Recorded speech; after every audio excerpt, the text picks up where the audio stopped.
नमस्कार दोस्तों, स्वागत है आपका एसएससी लर्निंग पॉइंट भाई सिंह सर। आज हम करेंगे 2 जुलाई की शिफ्ट 3 का पेपर। ठीक है, चलो फिर स्टार्ट करते हैं। टाइम वेस्ट तो करना ही नहीं है। देखते हैं कैसा क्या सवाल पूछे गए थे। कह रहा था 16 सेंटीमीटर और 20 सेंटीमीटर व्यास वाले दो वृत्त इस प्रकार हैं कि उनके केंद्रों के बीच की दूरी इतनी है। इन वृत्तों की उस उभयनिष्ठ स्पर्श रेखा की लंबाई कितनी है जो केंद्रों को मिलाने वाली रेखा को प्रतिच्छेद नहीं करती। यानी कि डायरेक्ट कॉमन टेंजेंट की बात कर रहा है इस तरीके से। ठीक है, अब एक चीज बताओ, यहाँ पर ये क्या दिया गया था हमको, वृत्त का व्यास यानी कि रेडियस हो जाएगी 8 हो जाएगी और 10 हो जाएगी। आपको फार्मूला पता है कि डायरेक्ट टेंजेंट का यानी कि √d² माइनस में R1 माइनस का R2 का होल स्क्वायर। हमने बताया भी था आपको फार्मूले याद कैसे रखने, अगर पिछले वीडियो देखे होंगे तो आपको पता होगा। तो d का मान हो गया 13 का स्क्वायर, माइनस में हो गया यहाँ पर 10 माइनस 8 का होल स्क्वायर हो गया, यानी कि 10 से 8 गया तो ये क्या बचा, 2 का स्क्वायर। तो a² माइनस b² का फार्मूला, एक बार 13 2 15 हो गया, या फिर 169 माइनस का 4 डायरेक्ट कर लेते 165 कर लो। ठीक है, यहाँ तो आसान है, तो क्यों हमें a minus b a plus b करना है। अगला सवाल कह रहा था, इतने बाहरी आयामों वाला एक लोहे का बक्सा 1 सेंटीमीटर मोटी चादर से बना है। यदि इतने सेंटीमीटर क्यूब लोहे का भार इतने ग्राम है तो खाली बॉक्स का भार कितना होगा। अब एक चीज देखो, सिंपल सी बात, ये मान लो जिस कमरे में बैठे हो उसकी वो बात कर रहा है, और बाहर की तरफ जो भी पूरी साइड है वो 60 40 20 है। अब जो दीवालों की मोटाई है ना, वो चादर मान लो 1 सेंटीमीटर है। यानी कि अगर हम देखें पूरे का वॉल्यूम, यानी कि जो अंदर वाले का और बाहर वाले तक चले गए ये, लेकिन जब ये चादर हम हटा देंगे तो भैया एक चीज बताओ, कमरे की दोनों तरफ 1 सेंटीमीटर मोटी है ना। यानी कि चाहे आप हाइट में देख लो, आप जिस कमरे में बैठे हो, चाहे आप चौड़ाई में देख लो, चाहे आप लंबाई में देख लो, दोनों तरफ 1 सेंटीमीटर मोटी चादर है। तो इस वजह से सब में से हमें 2 2 माइनस करना पड़ेगा। तो इधर हो गया हमारे पास 58, और फिर 40 माइनस का 2 करेंगे 38 हो गया, फिर इधर करेंगे 20 माइनस का 2 ये 18 हो गया। यानी कि यहाँ से करेंगे तो 58 गुणे में 38 गुणे में 18 हो गया। अब यहाँ पर कैलकुलेशन की बात आती है। सबसे पहले तो यहाँ पर देख लो, इसको लिख क्या कह सकते थे, 29 गुणे में 2, इधर 19 गुणे में 2, और इधर तो यहाँ पर 18 होगा ना। ठीक है, तो इधर लिख सकते हैं 9 दूनी 18 हो रहा, 6 तियाँ 18 भी हो रहा, तो 6 तियाँ 18 कर लो, तो जो भी आसान रहेगा। अब देखो 6 दूनी 12 दूनी 24 और 6 चौक 24, 24 कॉमन ले लें, बिल्कुल ले लिया। तो इधर बचा हमारे पास 2000, और माइनस का ये भी चला गया, ये भी चला गया, और ये भी चला गया, 3 ये हो गया। पहले 19 का इसमें गुणा कर लेते हो, तो 19 ने में 171 हो गया, हासिल लगे 17। 19 दूनी 38, 38 में 7 45, 45 और 10 55 हो गया, गुणे में 3 हो गया, 3 एकम 3, 3 पंजे 15, 3 पंजे 15 1 16 हो गया। डिफरेंस करेंगे तो देखो 2000 से 1600 घटाया 400, 400 से 53 और घटा दो तो 447 बचेगा, सॉरी 347 बचेगा, इनटू में 24 सेंटीमीटर क्यूब, ये वॉल्यूम आ गया। अब हमें जो दिया गया था हमें उस पर काम करना है।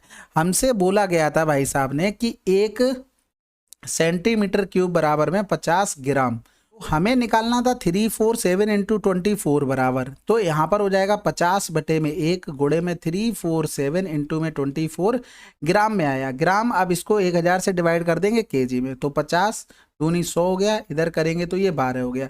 पॉइंट कितने के बाद आएगा, 1 के बाद, क्योंकि नीचे 10 बचा है, तो ये हमारे पास आंसर हो गया। अब हमने यहाँ पर रिस्क क्यों नहीं ली पहले डिविजिबिलिटी चेक करने में, क्योंकि कभी कभी क्या होता है वो बोलता नहीं सवाल में कि 0.2 स्थानों तक या फिर कुछ भी, और फिर राउंड ऑफ करके फिर भी आंसर लिख देता। तो इस वजह से आपके पास अगर सफिशियंट टाइम हो तो रिस्क नहीं लेना। अगर आपका पेपर मान लो अच्छा खासा नहीं अटेम्प्ट कर पाए फिर रिस्क ले सकते हो। अगर टाइम बच रहा है तो बढ़िया बात है, पूरी कैलकुलेशन कर लो। 12 सत्ते 84 हो गया, हासिल लगा 8 हो गया, और 12 चौक 48 हो गया, 48 में 8 जोड़ेंगे तो 56 हो जाएगा, हासिल लगा 5, 12 3 36 और 5 41, एक के बाद पॉइंट। अगला सवाल, यदि किसी वस्तु के मूल्य में क्रमागत रूप से इतने इतने की वृद्धि होती है तो उस वस्तु का एकल मूल्य वृद्धि बतानी। बताओ, आसान हो गया ना, फार्मूला बेस्ड है। 15 प्लस का 10 हो गया, प्लस में 15 गुणे में 10 बटे में 100। इन सवालों को ओरल करने की कोशिश किया करो। देखो 15 और 10 कितना हो रहा, 25 हो रहा, 25 से ज़्यादा ही आंसर आएगा। ठीक है, जरूरी नहीं है कि हर जगह पेन चलाओ बैठ के, ये भी नहीं होता है। लेकिन हाँ, ये भी नहीं है कि आप कैलकुलेशन सोच ही नहीं पा रहे फिर भी आप पेन नहीं चला रहे कि हम नहीं ऐसे ही करेंगे, तो वो भी गलत है। अगला सवाल, ऋण की वह राशि ज्ञात कीजिए जो प्रत्येक 200 रुपए की 5 बराबर किस्तों में चुकाई जाएगी यदि ऋण 5% वार्षिक साधारण ब्याज की दर से 5 वर्षों में दे। देखो इंस्टॉलमेंट की बात आ गई तो देखो एनुअल इंस्टॉलमेंट का फार्मूला होता है अमाउंट इंटू में 100 अपॉन में हो गया 100 इंटू में टी हो जाएगा और प्लस में आर टी हो जाएगा और यहाँ पर हो जाएगा टी माइनस का 1 अपॉन में 2। बस यहाँ पर ये ध्यान रखना कि ये बात कैसी कर रहा है। 200 रुपये बराबर किस्तों में चुकाई जानी है और 5% वार्षिक चल रहा, 5 वर्ष की बात चल रही। अब यहाँ पर हमें ये कैसे पता लगेगा कि रेट जो ब्याज किस्त है वो रेट महीने दी जा रही है या वार्षिक में दी जा रही। तो देखो 5 बराबर किस्त है, 5 साल की बात है यानी कि वार्षिक। अगर ऐसा नहीं है मंथली की बात करें तब हमें रेट मंथली बनाकर तब फार्मूले में रखनी होती है। ये चीज़ ध्यान रखना, ठीक है। तो इंस्टॉलमेंट 200 था, ये हमें अमाउंट पे करना था और 100 टाइम हमारे पास हो गया 5 प्लस का आर टी हो गया, आर का मतलब 5 हो गया, टी का मतलब 5 हो गया, 5 माइनस का 1/2 हो गया। तो 2 दूनी तो 4 हो गया, 5 25 दूनी 50, इधर 500 यानी कि 200। ये काट ही लो ना इस तरीके से। तो ये हो जाएगा हमारे पास 2 और इधर हो जाएगा 550 बराबर में क्या हो गया ए, यानी कि 55 दूनी 110, ये आंसर आ गया। अब देखो इसका एक डायरेक्ट तरीका भी होता है लेकिन वहाँ पर दिक्कत ये आती है कि जब रेट पूछी जाती है तब वो फार्मूला वो काम नहीं कर पाता है, मतलब इतना इफेक्टिव सोच नहीं पाते हो। तो इसलिए ये फार्मूला याद तो करना ही है, तो इसी को कर लो। रीजन क्या है इसके पीछे, क्योंकि आपको इसमें कुछ सोचना नहीं है भाई, आपको टाइम ही तो सेव करनी है, इसमें कुछ सोचना ही नहीं, आपको केवल वैल्यू पुट करनी है, आपका आंसर आ जाना है, ठीक है। इसके अलावा मैं बता देता हूँ, जैसे ये 5 किस्तें हैं तो 2 3 4 5, फिर यहाँ पर पहले साल तो रेट से कोई फर्क नहीं, दूसरी साल में 1 गुणे में हो जाएगा 5, फिर इसी तरीके से चले जाएंगे तो लास्ट वाले पे पहुँचेंगे तो यहाँ पर 5वें में पहुँचे तो 4 गुणे में 5, यहाँ पर 3 गुणे में 5, पूरा ही लिख देते हैं, ठीक है। ये 100 हो गया। अब देखो इनमें सब में डिफरेंस बराबर है तो एवरेज लिखोगे तो 100 प्लस का 100 प्लस का 4 गुणे में 5/2 एवरेज हो गया। टोटल टर्म कितने हैं, 5 हो गए। अब देखो ये चीज़ हमने डायरेक्ट निकाल ली। अब हमें 100 बराबर दिया गया था 200, भाई ये किस्त दी गई थी ना, ये किस्त हमारे हिसाब से 100 की चल रही थी और इसका हमें मान निकालना था। तो ये चीज़ आपको डायरेक्ट लिखनी भी आ जाएगी। कैसे आ जाएगी, देखो आपका टाइम कितना था, आपका टाइम 5 वर्ष था, देखो 5 वर्ष से 1 कम कर दिया और जो रेट दी थी रेट का गुणा कर दिया, बस। अब टोटल 5 वर्ष में देना था तो 5 टर्म होंगे, तो ये चीज़ आपको डायरेक्ट लिखनी भी आनी चाहिए।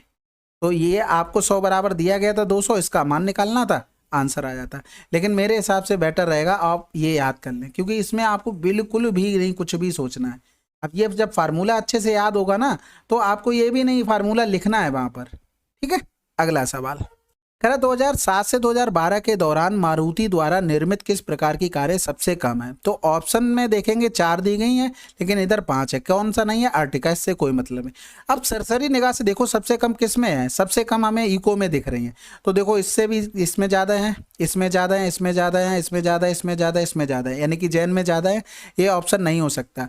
अब इसमें देखो सब में 200 भरा पड़ा है और ये जो नहीं भी थे 200 तो केवल एक में ही ज़्यादा था S4, बाकी देखो इसमें भी सॉरी एक में ही ऐसा था कि एक इसमें भी ज़्यादा है और इसमें, अरे सभी में ज़्यादा है, मैं कहाँ सोच रहा हूँ, ठीक है। इससे दोनों में से ही सबसे ही ज़्यादा है, यानी कि ये भी नहीं हो सकता। और ये तो देखो सब में 200 भरा पड़ा है, तो सबसे ज़्यादा कौन हो, सबसे कम कौन हो गए, इको हो गए। ऑब्जर्वेशन किया, वैसे तो एक ऑप्शन है ही जोड़ के करने वाला, केवल ऑब्जर्वेशन से कितनी जल्दी हो जाएगा, बस आप देख पाओ उसको, निगाह फैला पाओ अपनी। कह रहा था कितने छात्रों ने कक्षा के औसत अंक से अधिक अंक प्राप्त किए, इस टाइप का सवाल किया था। यानी कि एवरेज हमारा क्या आ रहा था, 141 दशमलव समथिंग कुछ आ रहा था, कल की शिफ्ट में किया था, आपको दिखा भी देते हैं उसको। ये देखो डिवीजन मेथड से किया था शिफ्ट 2 में, तो वही चीज़ है बिल्कुल। अब 141 दशमलव समथिंग आ रहा था, तो देखो ये सारे ज़्यादा ही वाले हैं, तो 5 4 9 और 1 10 आंसर, ठीक है। तो इसमें कुछ एक्स्ट्रा आपको बताने की जरूरत नहीं थी, बस यही है, मैंने डिवीजन मेथड से किया था। आप डायरेक्ट चाहें तो 1 का गुणा 125 में करें, फिर 3 का गुणा 130 में करें, फिर 2 का गुणा 135 में करें, 8 का 140 में करें, फिर उनको जोड़ें, फिर आपके पास जितने नंबर हैं उनको जोड़कर भाग करें, तब आंसर निकाल लें, ठीक है। बाकी डिवीजन मेथड था। एक अर्धगोले का व्यास इतना है तो अर्धगोले का आयतन क्या होगा। सबसे पहले क्या करना है, हमें डिविजिबिलिटी चेक करनी, 11 की। तो देखो 9 1 ऐसे ही कर लो, छोटे हैं तो 2 4 2 6 9 5 14 नहीं होगा, 2 1 3 4 3 7 9 5 14 नहीं होगा, 4 1 5 4 9 9 4 13 नहीं होगा, 4 1 5 5 4 9 9 ये हो जाएगा, ठीक है। इसके अलावा मान लो और भी ऑप्शन मिल जाते तब हमें कैलकुलेशन करनी पड़ती, क्योंकि यूनिट डिजिट भी सभी में सेम है।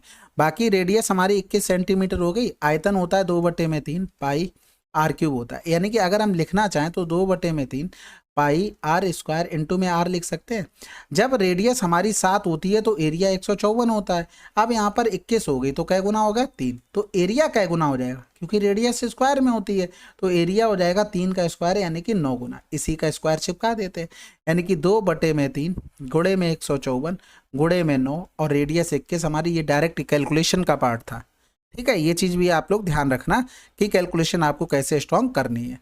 तो पहले तो 3 त्रिका 9 हो गया, अब 3 दूनी 6 हो गया, तो 6 चौक 24 हो गया, 15 6 चौक 24 हासिल लगा 2, 15 छक्का 90 2 92 गुणे में 21 हो गया, 21 चौक 84 हासिल लगा 8, 21 दूनी 42 और 8 50 हो गया, हासिल लगा 5 हो गया, 21 नेम 189 और 5 94 194। ठीक है, अगला सवाल।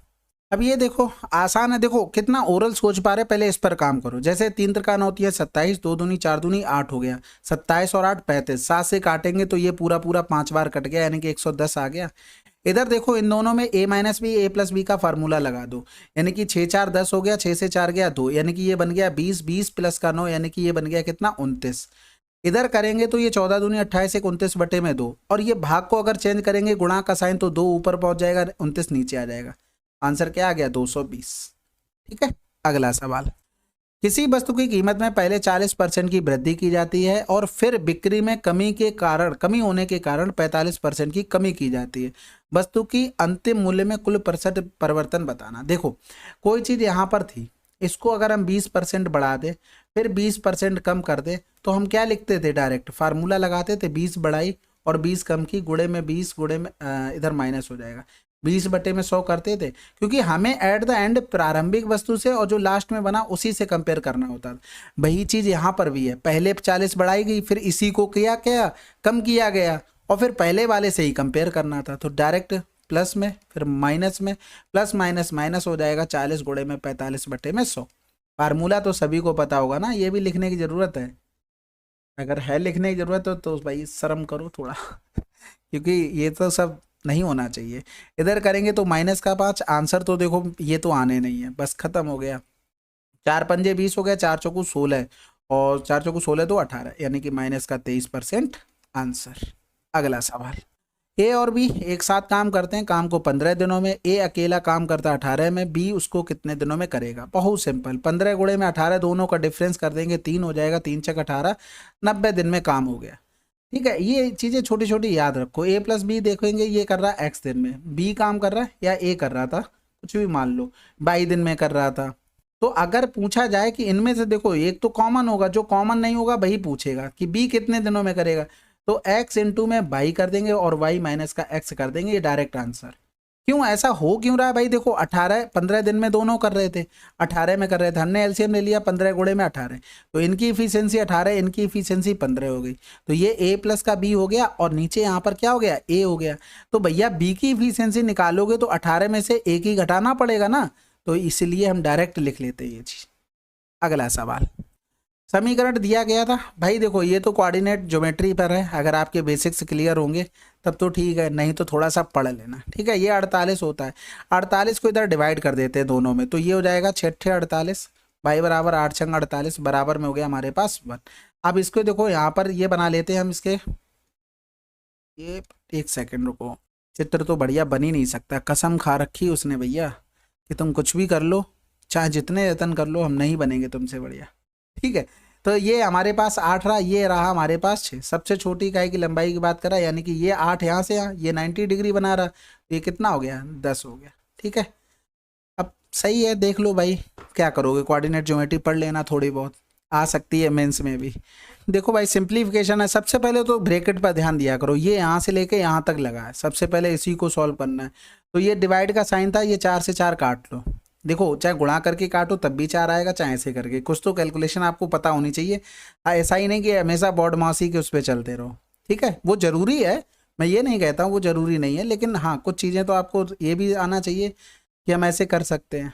ठीक है, तो ये देखो हमारे पास बन गया 4 4 8 और 2 10 यानी कि 20, 20 से 16 गया तो 4 बच गया। इधर गुणे में 3 भी था तो गुणे में 3 हो गया, और इधर हमारे पास ब्रैकेट के बाहर आ गया 3। तो सबसे पहले गुणा से पहले भाग होगा, क्योंकि देखो दोनों ब्रैकेट के बाहर ही लिखे थे, गुणा भी और डिवाइड भी। इसको करेंगे तो 4 तियाँ 12 ऑफ पहले सॉल्व होता है, 12 चौक 48 और यहाँ बचा 36। तो सबसे पहले इसको भाग करेंगे, 4 नेम 36, 9 तियाँ 27, आंसर। अगला सवाल, वह संख्या कौन सी है जिसे इतने के 20% में जोड़ने पर योग 920 के 72% के बराबर हो जाएगा। देखो कह रहा था कि वह कौन सी संख्या है जिसे इतने के 20% में जोड़ने पर, यानी कि 460 के 20% में जोड़ने पर कुछ भी जोड़ा जा रहा है। इसको हम डायरेक्ट भी लिख सकते थे, ठीक है, इनका डिफरेंस करके हम वो निकाल लेते, कोई बात नहीं, ऐसे कर लो, 70% के बराबर हो जाएगा। बस कैलकुलेशन करनी है। तो ये 2 जीरो यहाँ से चले गए, ये 2 जीरो यहाँ से चले गए, इधर हम करेंगे तो ये हो जाएगा 2 छक्के 12 और 2 चौकू 8, 1 9 हो गया, और इधर पहुँच जाएंगे प्लस का x हो गया, इधर हो गया 92 इंटू में 7 हो गया। तो x बराबर में 92 हमने कॉमा ले लिया, 7 से 1 चला गया 6, 6 दूनी 12, 6 ने में 54, 1 55, आंसर। अगला सवाल, दो राशियां दी गई थी इतना रेशियो में, पहली इतनी, दूसरी राशि बतानी थी, आसान है। यानी कि अगर देखेंगे तो 3 बराबर हमें दे दिया था 155 और 5 बराबर निकालना था। तो कटना तो है नहीं, तो 55 25 हो गया, 15 पना 75 और 2 77 बटे में 3, तो 3 दूनी 6 हो गया, बचा कितना है 1, 3 पंजे 15 हो गया, आंसर तो यहीं से लगा दो, ठीक है। 2 बचा था, 3 अट्ठे 24 और कर लेते, समथिंग आंसर आ जाता। आसान है, कैलकुलेशन करनी है, बाकी और क्या ही है इसमें। देखो दिया गया था सिमिलर है तो ट्रायंगल एबीसी का क्षेत्रफल ये दिया गया था और खत्म हो गया सवाल। भाई आपको पता है कि अगर एरिया के साथ हम अगर साइड का रेशियो बनाएंगे तो ये हमेशा स्क्वायर में चलते हैं। एरिया के साथ कुछ भी ले लो ट्रायंगल का, चाहे आप परमाप ले लो, चाहे परपेंडिकुलर ले लो, चाहे हाइट ले लो, कुछ भी ले लो, हमेशा एरिया के साथ स्क्वायर। जब साइड परपेंडिकुलर पेरीमीटर एक साथ चलेंगे तब स्क्वायर नहीं होता है। तो इनका रेशियो 9/4 दिया गया था और हमसे पी आर की लंबाई चाहिए। पी आर लिखा कहाँ पर है, लास्ट नंबर पे, तो हमें इसके लिए बी सी की लंबाई चाहिए। तो BC की लंबाई हमारे पास 15 हो गया, और PR जो ट्रायंगल देखो PQR नीचे लिखा है हमने, तो उसकी साइड भी हम नीचे ही लिखेंगे, तो ये PR हो गया, ये होल स्क्वायर हो गया। रूट ले लेंगे दोनों तरफ, तो 3/2 आ जाएगा और 15 PR हो गया। 3 पंजे 15, PR प्यार नहीं है, ठीक है भाई, बार बार निकल रहा होगा, कह रहे हो बहुत प्यार प्यार चिल्ला रहे। अगला सवाल करते हैं। कह रहा था माना सी केंद्र O वाला एक वृत्त है, ठीक है, पी सी का एक बाहरी बिंदु है, माना पी क्यू और पी आर सी की स्पर्श रेखाएं हैं। स्पर्श रेखा इस प्रकार है कि Q और R क्रमशः स्पर्श रेखा के बिंदु हैं, और दिया गया था ROQ इतना डिग्री, तो RPQ का मान क्या होगा। अब देखो आप अगर ये पढ़ते ही समझ गए कि ये सवाल कहना क्या चाह रहा, तो बहुत आसान हो गया सवाल, ठीक है। केवल आपको क्या करना था कि 180 से 110 को घटाना था, आपको आंसर आ जाना था, बस ये था। और ये हमारा P बोल दिया, ये O बोल दिया, ये Q हो गया, और ये हमारे पास R हो गया, खत्म हो गया सवाल। ROQ यानी कि ये 110 डिग्री है, और ये यहाँ पर 90 डिग्री बनाएंगे केंद्र से स्पर्श रेखा के साथ, और तो ये कितना हो जाएगा 180 माइनस का 110 यानी कि 70 डिग्री। अगला सवाल, थीटा न्यून कोण है भाई, न्यून कोण है तो ये तो आसान है भाई, थीटा रख देंगे 45 बराबर, तो ये 2 सेटिस्फाइड हो जाएगा, तो 1 प्लस का 1 प्लस का 6 यानी कि 8 आंसर। अगला सवाल, मिथिला बस से 50 किलोमीटर की दूरी 90 मिनट में तय करती है। बस से उतरने के बाद वह 15 मिनट आराम करती है और टैक्सी द्वारा इतने मिनट में इतने की दूरी तय करती है। पूरी यात्रा की औसत चाल, देखो एवरेज स्पीड का फार्मूला टोटल डिस्टेंस अपॉन में टोटल टाइम, तो डिस्टेंस 50 किलोमीटर हो गई, फिर इसके बाद 30 किलोमीटर हो गई, टाइम का लिखेंगे तो 90 हो गया, 15 मिनट आराम किया, 35 मिनट ये हो गया। हमें किलोमीटर प्रति घंटा में करना है, तो सबसे पहले तो 80 हो गया, इनको जोड़ेंगे तो 5 5 10 की 0 हो गया, 10 और 4 14 हो गया। जब इसको नीचे मिनट में था घंटे में बनाएंगे तो 60 से भाग करना पड़ेगा, तो वो 60 ऊपर चला जाएगा, ठीक है। तो ये कैंसिल आउट हो गया, इधर करेंगे 2 चौकू 8, 2 सत्ते 14 हो गया, यानी कि 240 बटे में 7 हो गया। तो 7 तियाँ 21 हो गया, बचा कितना है 3 बचा, 7 चौक 28 यानी कि 2 बटे में 7 आंसर। अगला सवाल, एक पुलिसकर्मी को सूचना मिली कि एक चोर उसे 1.5 किलोमीटर की दूरी पर है।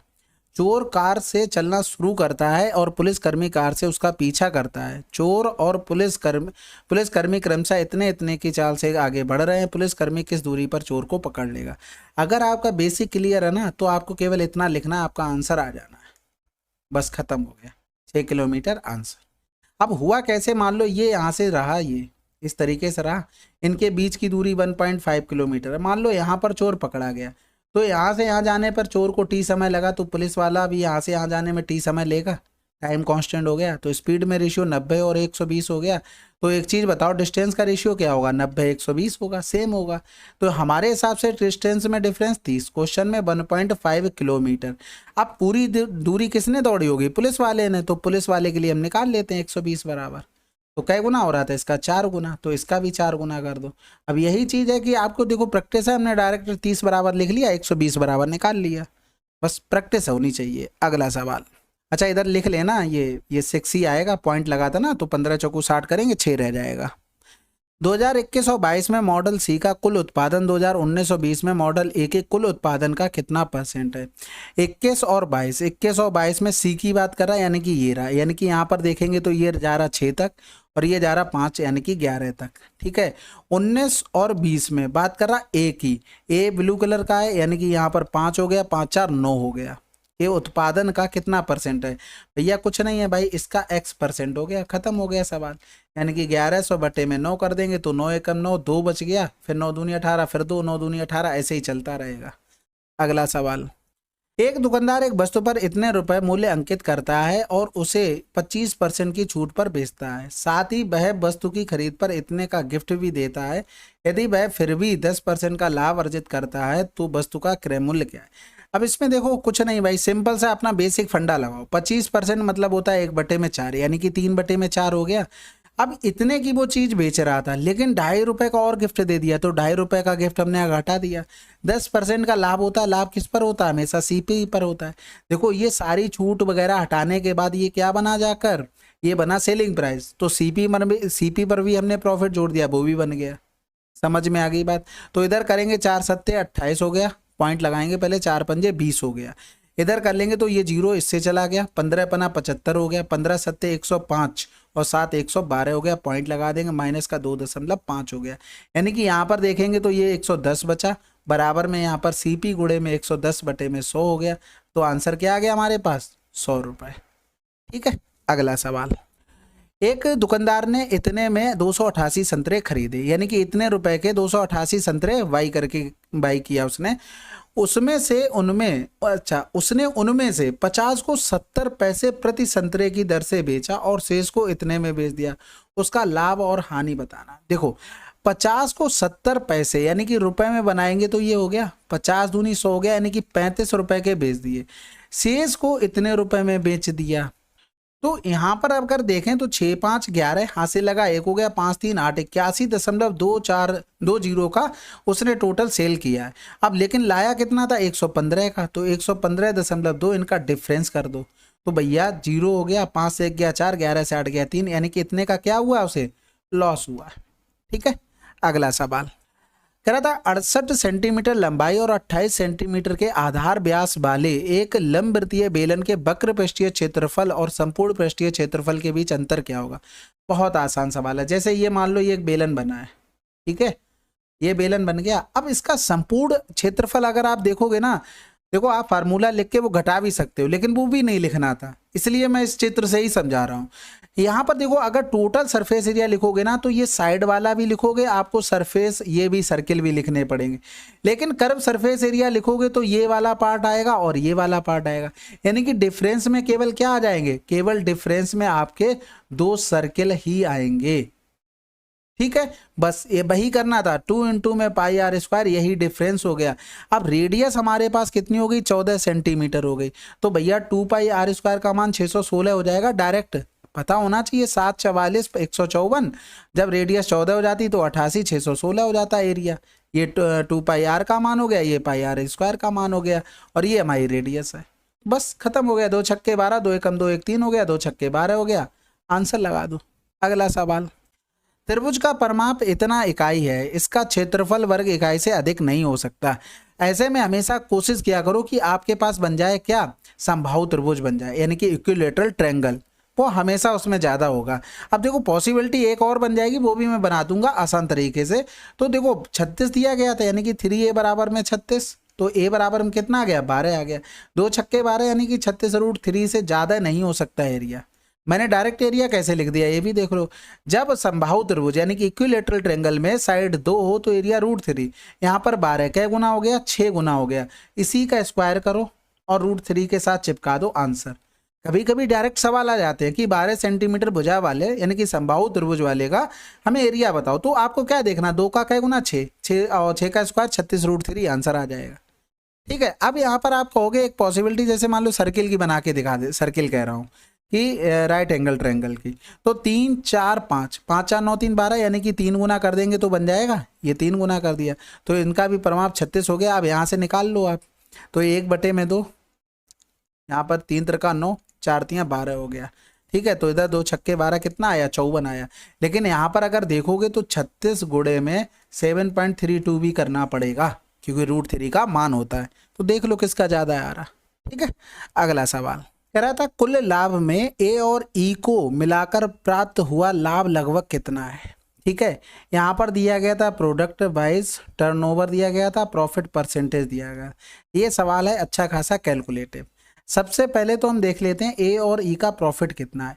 ए का टोटल टर्नओवर 30 था और प्रॉफिट परसेंटेज, ये परसेंटेज दिया गया था यानी कि 25 हो गया। तो इधर करेंगे तो ये 7.5 हो गया।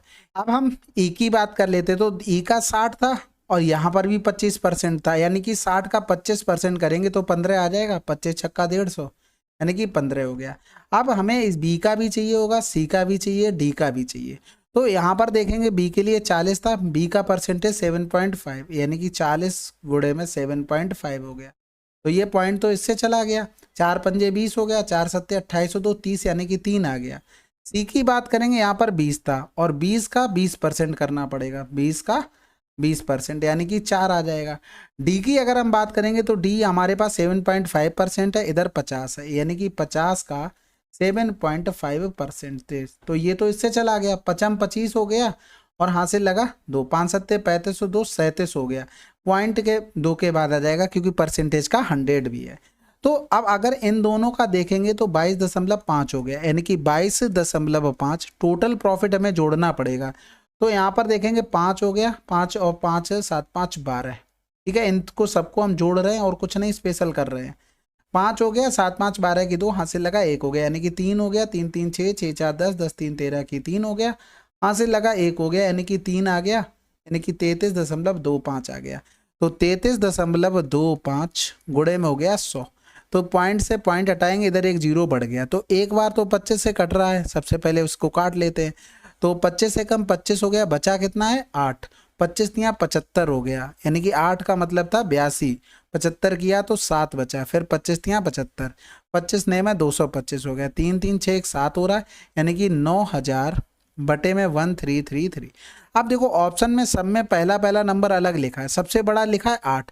तो 13 8 104 होता, 90 से ज़्यादा हो जाएगा। 7 करेंगे 13 7 91 हो रहा है यानी कि ये अप्रॉक्सीमेट हम पहुंच सकते हैं।